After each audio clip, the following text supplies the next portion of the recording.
Hi, everybody. It's your old pal, Uncle Hondo, your Las Vegas Raiders beat writer for Sports Illustrated.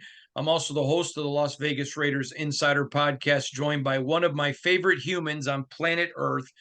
He is not only my assistant beat writer, but he's my dear friend, the one and only, the great Zeke Trezevant. Zeke, how are you?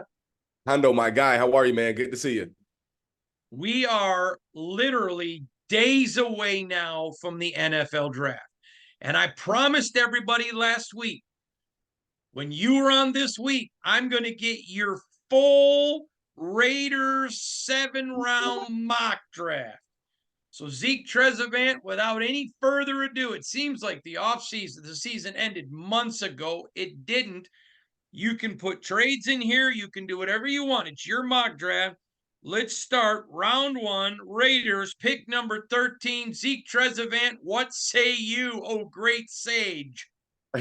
All right, so first and foremost, I'm going to go with offensive lineman and excuse as I look away to get some of these names, and some of these names aren't necessarily that common. But I'm going to go with the offensive lineman out of, I believe, Oregon State, Talisi Fuaga. When you go back and look at Telesco's draft history with the Chargers, out of those 10 first-round draft picks he had, 3 of them he spent on offensive linemen, and all 3 of them were drafted between the 11th and the 17th pick in the draft, and that's right where they fall at right now. So I think between his history and the moves that he's made, you don't make the moves he's made on the offensive line this offseason without having a major plan to replenish the offensive line. And I think he's going to use that first round, that 13th overall pick on the top tier offensive lineman. Here is the thing that I find humorous is there's a lot of smoke, but it's not coming from them. And that's, to me, what's interesting. All right. By the way, Fuaga, I got to tell you this. I was told a couple days ago that he's the best run blocker in the entire draft, the best, most meanest, toughest. And I was told by a scout that you can't find a play where he got beat. That they think he has the highest upside. And on that team's board, they have Fuaga at number 1 above Joel. How big a Oh deal is wow! that? Oh wow! Above Joe Alt, Mm-hmm. that's a huge deal. Yep. Yes, very Yep. big deal. Yes, sir. For right tackle. For right tackle. Okay. For sure. So here we go. I mean, I know Joe's a left, but they have him. Yeah. All right. They have him as the second best tackle if they were going to put him on the left. They think he can play every position on the line, from For center, sure. left tackle to right tackle, including center. All right. Round 2. Pick number 44. Zeke Trezevant. The pick is in. Who did you pick? So I think this is where a trade is going to come in. I think Penix is going to fall. I think if you look back at the draft, if Lamar Jackson can fall to the end of the first round, so can Michael. So I think one or two things is going to happen. I think he's going to fall either way. And I think the Raiders are either going to trade up into the end of the first round or trade up to the top of the second round and draft Michael. If they trade into the first, obviously, I think they're going to have to give up that second round pick. But I think if they trade up to the top of the second, obviously, I think Michael is going to be that second round pick for the Raiders. And that way they feel a void in terms of the offensive line. And first of all, they get the quarterback while being responsible, right? Without having to trade up or drafting Michael 13th overall, which I think still might be a little irresponsible. So you get the offensive lineman first, which they desperately need. You trade up and you get Michael. And I think everybody wins. I think you get the quarterback, you get the offensive lineman, you make a quote unquote splash. So I think that's the move that they make for sure with the second overall or second round pick, I should say. Round 3, pick 77. Where do you see him going? I got them going cornerback. I know a lot of us, a lot of people thought that they might go cornerback in the first round. I think the 2 reasons they won't go cornerback in the first round is A, because they need an offensive lineman significantly more than they need another cornerback right now. B, they look at obviously what just happened with Amik, and they're like, okay, down the road, let's say this cornerback pans out in the first round, you got to pay the man. And obviously, you want to kind of keep those payments down to a minimum, if you will. So I've got them going with Andrew Phillips out of Kentucky or DJ James out of Auburn. I think they want, and this is really across the board, I think they want players with big-time playing experience, especially at those skill positions. And those 2 guys, you look at Phillips, he actually ran a 4.4 40. And then I think what you do is you let those guys learn either one of those cornerbacks, you let those guys learn from the people that are in front of them. And I also think with them going with a cornerback in the mid to later rounds, it stays with the status quo of what they've been doing in terms of defensive back by committee, right? There's not necessarily a DB on their defense that's just a showstopper. They're all great when they work together, and I think that third round pick is going to be another extension of that. Hey, then we come to the fourth round, 112. What you Yeah. thinking there? So I've got them taking Marshawn Lloyd, running back out of USC, averaged 7.1 yards per carry last season at USC. And if you go back and look at just what they've done previously, they drafted Zamir in the fourth round. Again, you got the fourth round here. You go get you a fourth round running back. And with the way the running back position is being devalued, well, now you've got two young running backs on the roster that you don't really necessarily have to worry about paying big money anytime soon, if at all. So that way you got Zamir, who's going to be there for an extra 2-3 years, I believe. You get Marshawn Lloyd. That's going to be another 4 years right there of affordable running back play. And again, big time college football experience. So I think Marshawn Lloyd, and then obviously you just have the name Marshawn at running back is a big deal as well. So I think that's what they're going to go with. Round 5, pick 148. I think this is a fascinating pick. I want to hear what you got here. Yeah, so I've been beating the linebacker position to death this offseason. I've been saying linebacker. But so I think it's twofold with the linebacker position. I've got them taking either Omar Spates, linebacker out of LSU, or Michael Barrett, linebacker out of Michigan. I think right here they get a talented linebacker without having to necessarily invest that much in the linebacker. And that way, hey, you lean on, again, Antonio Pierce coaching up, a fifth rounder or, a low round linebacker. So I think one of those two guys with big time college football experience is going to come through. And then you look at for Omar, the reason I picked him first in terms of the two is you just look at the linebackers that have come out of LSU the last 5-10 years. They've been pumping out some linebackers from LSU, and I think he might be another good one. He might not be as good as the other ones that have come out, but I think he can be a productive linebacker in the league. At 208, this is their 6th round pick. Who do you got there, Zeke? I got Jay Stanley out of Southern Miss. He was a Ole Miss transfer, then he transferred to Ole Miss this past season. 6'2", long safety. And again, this is going to be one of those guys that you kind of sit behind your veterans, let them learn. And obviously, you're only investing a 6th round pick in him. And he played some pretty good ball last year, so I think that's who they'll go with come the 6th round pick. The rule of thumb in the NFL, you want your first 5 to make the team, make the roster, and be contributors. 6th and 7th rounders, you're hoping to make the practice squad. So anything above that, like a Thayer Mumford's a steal. Exactly. Who was a 7th rounder. Now we come in to 7th round. Mm-hmm. 2 picks, yep. 223 and 229. Who do you got them taking at the 2 picks in the 7th round? So obviously there are massive holes on the offensive line. They would have already used their 1st round draft pick on the offensive line, but they still have other holes that they need to fill. So and again, obviously both of them being 7th round picks is kind of, interchangeable, if you will. But I've got Dylan McMahon, center out of NC State. And then I have Roger Rosengarten, tackle out of Washington. Obviously that ties right in with the Michael Penix pick. He was the starting offensive tackle for them the last 2 seasons. 6'6", 300 pounds. Again, got to develop him, right? He's going to take some time to develop, but I think that's going to be what they do. I think they're going to use the last 2 picks to potentially fill offensive and defensive line holes.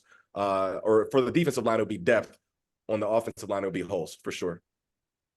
All right, I want to switch gears a little bit and talk about the podcast I did the other day. We had a gentleman out of Canada, Jimmy Tabor, who is a viewer of the podcast, who sent in and said, can you ask some NFL executives what they think of Aidan O'Connell, knowing what they know now after watching him play last year in the NFL?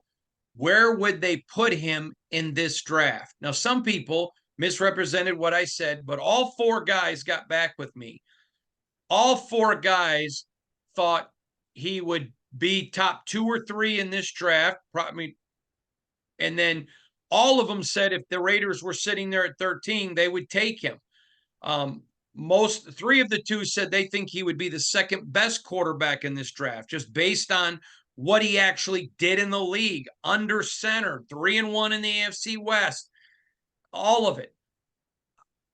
I have said I think the Raiders should pick a quarterback. I don't think you just give him the job.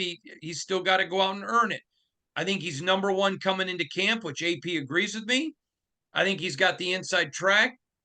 But I'm seeing people get rid of him for a 6-rounder. Get rid of him. I mean, are you stunned at how fans just want to give up on this guy? Yes and no. I'm stunned that they are so quick to give up on him. In the sense of, if you're that quick to give up on him, you're underestimating the situation he was put into, or you don't have a full understanding of just the crazy situation the man was put into. Like it was, I don't want to say unprecedented, but it's a very unique situation that he was thrown into last season. I think we all have to admit that. So on that reason, I do feel like, hey, cut the man some slack.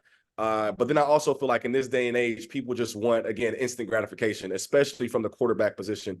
People just want, they want CJ Stroud. Everybody can't be CJ Stroud. And honestly, I'm not sure the CJ Strouds of the world would have been CJ Stroud in the same situation that Aidan was in.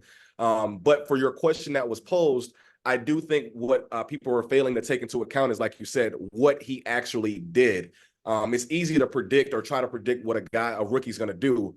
But when a guy actually came in and did it, that's a whole different story. So then you got to ask yourself, what would Aidan have done had he been in a better situation with better talent around him, a better coaching staff, when he first got into the league? I think that would go a long way in terms of trying to judge what Aidan would be. They were changing the offensive system, threw over half the book out, 2 coaches, no OTAs, no mini camps, no training camps midway through the season. And the guy finishes 3-1 against the AFC West. His last 4 games, 8 touchdowns, no interceptions, did exactly what the Raiders asked him to do.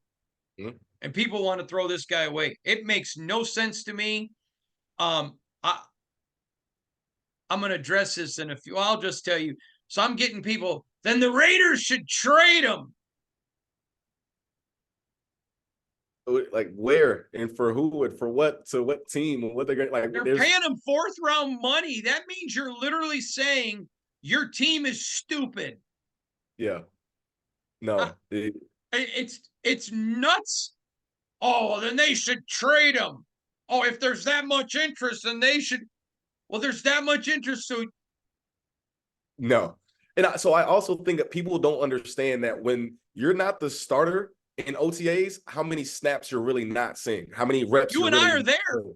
Yeah, like I don't think people realize, like, okay, if you're not the starting quarterback, and imagine if you're the 3rd string quarterback, right? The backup is not getting a whole lot. The 3rd string rookie, he's definitely not getting a whole lot. And then all of a sudden you're saying, hey, Rook, come be our starter. And hey, by the way, here's your 2nd/3rd offensive coordinator in your first 9 games in the league. Like, cut the man some slack, right? Like, you got to give him a chance.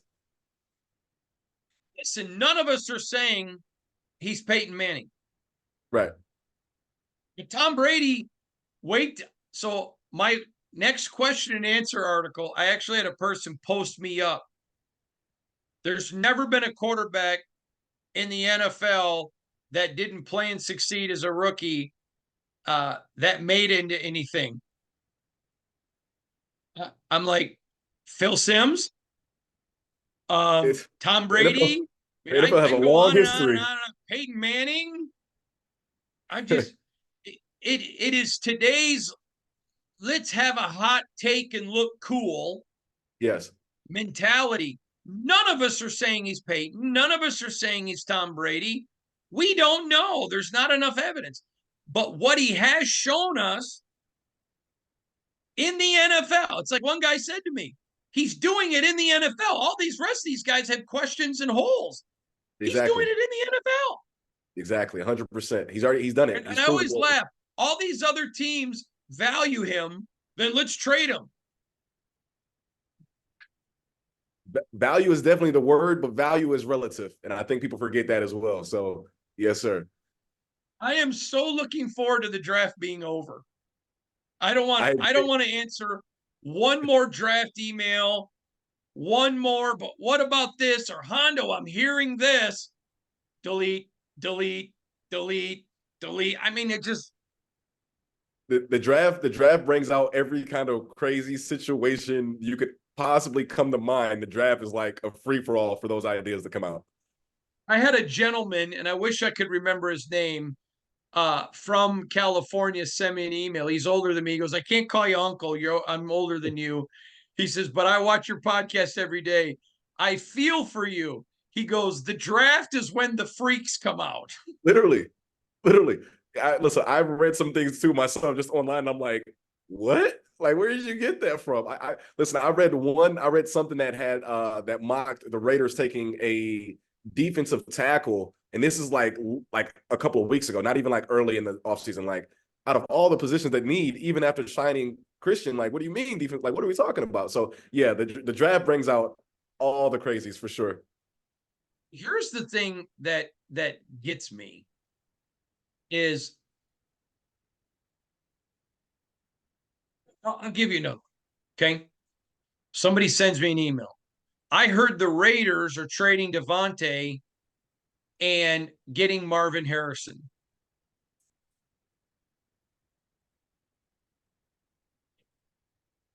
Zeke, how many times do we have to report? He don't want to go anywhere. They don't want to get rid of him. If they decided to rebuild, they were going to trade him. They didn't. They're not rebuilding. I mean, Devontae just said it himself. That's my thing. Like, he just said it. It just came out of his own mouth. Like, he's happy here. He doesn't want to go anywhere. That was after AP and everyone else. Like, I'm with you on that one. you got to laugh. And I laugh because everybody this time of year is this is why I go to the experts, because sure I have opinions, mm-hmm. but there's so many people talking that don't know. I want to go to the experts. What are the experts think? I'll give you another one. So a couple of years ago, this one particular gentleman sent me over 100 emails. I don't know the number, but I'm telling you, I would be stunned if I would bet money it was well over 100. Raiders have got to get rid of Derek Carr. Trey Lance is a generational quarterback. He's going to make people are going to literally forget who Patrick Mahomes is. I'm sorry. I'm sorry. And you got to warn me before you say stuff like that. Okay. See, this is what we have to deal with. And now there are tears, man. Go ahead. What? I'm about to laugh myself to tears. That was funny. And now, I mean, people don't understand the depth that goes into playing this game, the difficulty of playing this game. I mean, you go back and watch the Minnesota, I think it was the Minnesota game, they lost 6-3, I think it was, or 6-0 or something like that. I think it was 3-0 in that game. Yeah. Okay. You go back and you can look at some of the play calls where they didn't want to take risks because they trusted their defense. Mm-hmm. So the play calling was horrifically conservative. That's not on Aidan. Yes. There was some veterans who didn't play well. Just leave it right there. That's not on Aidan. No, I don't think it was his best game at all. I'm not pretending that it was. It's a game they should have won. But any win, they don't want to give him any credit. Any loss, they don't want to. It's all on him. But I mean, yep. it. And I laugh because you hear Devontae. Oh, I believe in Aidan. I think Aidan can do it. You hear Max. I mean, we both agree it was you cannot in this league play with one quarterback. You got to have two. Agreed. But at the exact same time, I love the signing of Gardner Minshew. I thought that was great. Give me your thoughts on how you think they've handled the offseason. I think they've handled it about as best as they reasonably could. I'm not sure that there's any other moves that they could have really made that would have improved the team without them, again, just overspending or just being reckless. I think between signing Christian, that was huge. I think bringing back Andre was obviously huge, and same with Amir. Overall, I think they've done a good job, but I also think, which any good team would do, they're planning on combining their free agency with what they do in the NFL draft. So they didn't want to, they didn't want to overshoot before they figured out who they were going to get in the draft, which obviously you can plan all day in the draft, but until it happens, you don't necessarily know who's going to be there for you. So I think they wanted to see how the draft shook out, and then they're going to add even more after that. So I think they've done a good job so far. I really do. All right. Now I'm going to ask you a couple questions here, and then I'm going to tell you the answer at the end. Okay. Okay. All right. Would you agree Trevor Lawrence is a good quarterback? Yes. The Jaguars. Is Trevor Lawrence a good quarterback? Yes, I think he's a good quarterback, sir. Yeah, he's about to get an extension. He's a rookie who's coming. Okay. Yeah. Now, if you look at Gardner Minshew's stats and Aidan O'Connell, they're almost the exact same player statistically. Mm-hmm. Okay. Yep. I'm going to read you some stats.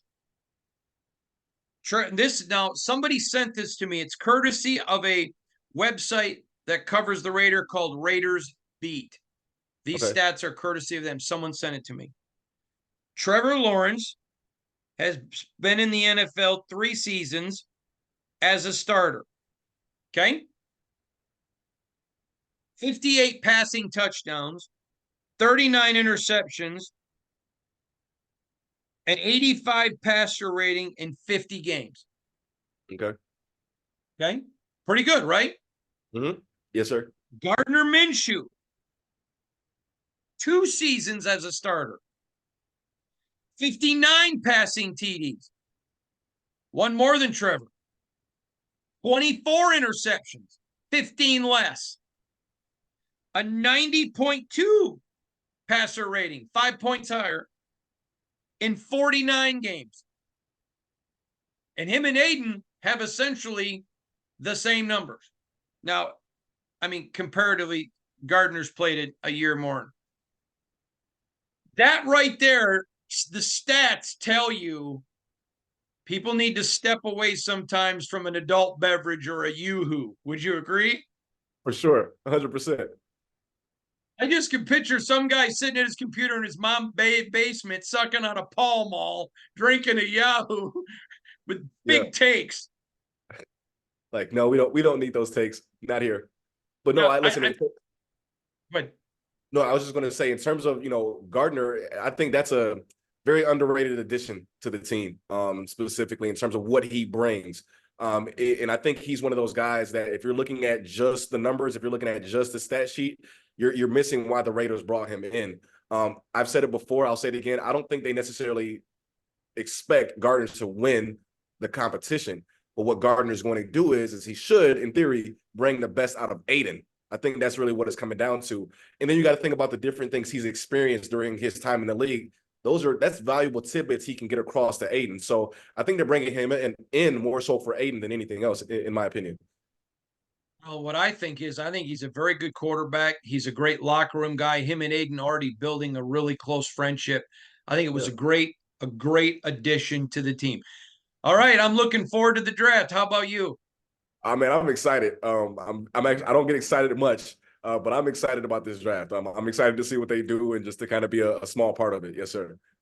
He's the great Zeke Trezevant. Zeke got so many great articles coming up this week on the draft and covering the draft and all of it.